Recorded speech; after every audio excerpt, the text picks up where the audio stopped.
اور جو محنت کر کے کما کے بچوں کو کھلائے گا اسے بھی ثواب ملے گا۔ ہمارا دین یہ کہتا ہے جو مسجد میں بیٹھ کے قرآن پڑھے گا اسے بھی ثواب ملے گا، اور جو گلی میں پڑا ہوا کانٹا اٹھا دے گا اسے بھی اللہ اجر عطا فرمائے گا۔ اللہ کا حکم ماننا، اللہ کا حکم ماننے کا نام عبادت۔ محمود غزنوی کے پاس ہیرا ہے، محمود غزنوی کے بڑے غلام تھے تو ایک بڑا پیارا تھا اسے، آپ جانتے ہیں اس کا نام کیا تھا؟ ایاز محمود غزنوی کو بڑا تو حسد شروع ہو جاتا ہے ہر جگہ، الا ماشاءاللہ لوگ کہنے لگے بادشاہ ہر وقت اسی کو پیار کرتا رہتا ہے، ہر وقت اسی کی طرف توجہ کرتا رہتا ہے۔ بادشاہ نے ایک دن آزمانا چاہا، اتنا ہیرا تھا، موٹا ہیرا بادشاہ کے پاس۔ بادشاہ نے ایک وزیر صاحب کو بلایا، کہا یہ اینٹ پکڑو، ہیرے پہ مارو، اسے توڑ دو۔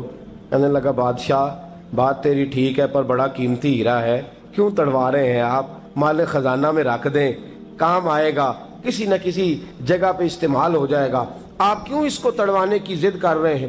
بادشاہ سلامت نے کہا اچھا تم نے ٹھیک مشورہ دیا، میں ہی جذبات میں آ گیا تھا۔ ایک دوسرے آدمی کو بلایا، اس کو کہا یہ ہیرا توڑنا ہے۔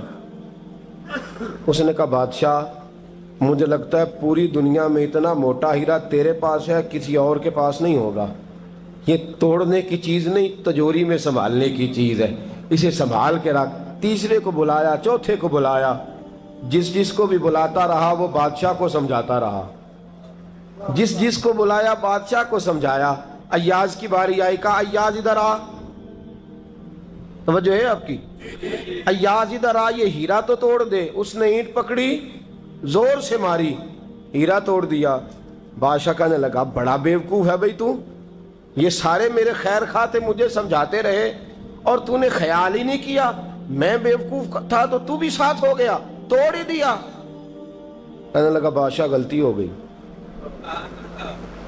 مجھ سے غلطی ہو گئی، مجھے نہیں توڑنا چاہیے۔ اس نے کہا اچھا چل چھوڑ، ایک بات بتا، تیرے سامنے جو سب مجھے مشورے دے رہے تھے تو نے کیوں نہیں دیا؟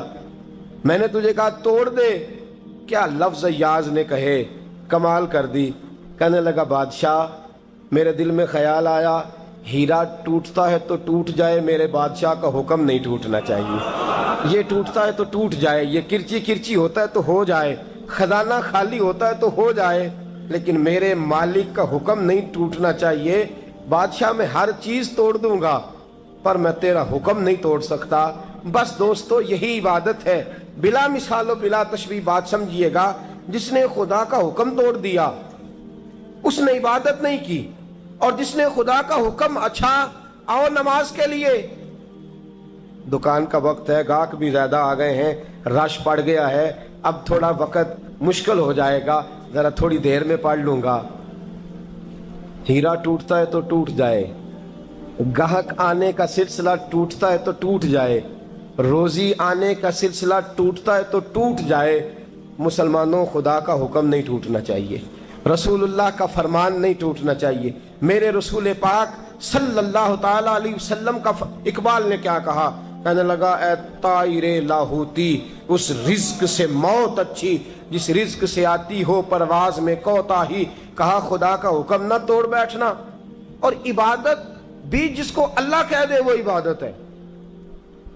ایک بندہ زوال کے وقت نماز پڑھنے کھڑا ہو جائے تو ہو جائے گی، کیوں؟